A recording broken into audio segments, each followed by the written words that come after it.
These little troublemakers couldn't even behave at dinner. Where's your net? The boy had no choice but to put on his hat, and in one big gulp, sucked all the bees straight into his body. Next to him, a little girl grabbed a chicken drumstick, flipped her hair, and revealed a mouthful of sharp teeth.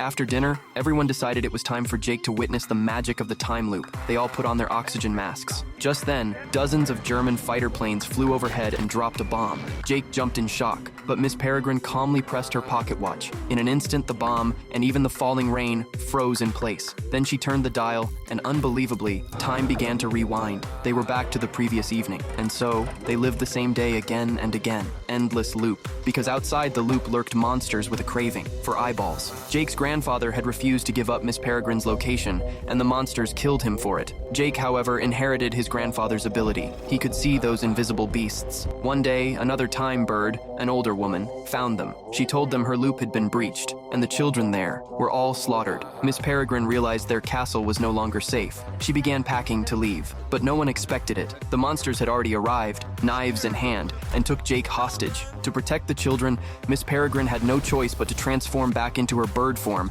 and fly into the enemy's cage. The kids were locked up. Then, one of the invisible creatures broke in, but only Jake could see it. Just as the monster was about to devour one of the boys, Jake took his shot, an arrow straight into the beast. Everyone took the chance to run. One girl used her powers to make a massive tree grow instantly, but the monster chased after them. In a moment of danger, the air girl kicked off her iron shoes and flew into the sky with Jake. Jake held her hand tightly as they flew to the shore to meet the others. To rescue Miss Peregrine, they found what was left of the Titanic. The air girl blew the water right out of the ship with one deep breath, and the fire girl lit up the engine. They reached the place where Miss Peregrine was being held, but before they could save her, they had to get through the monsters waiting for them.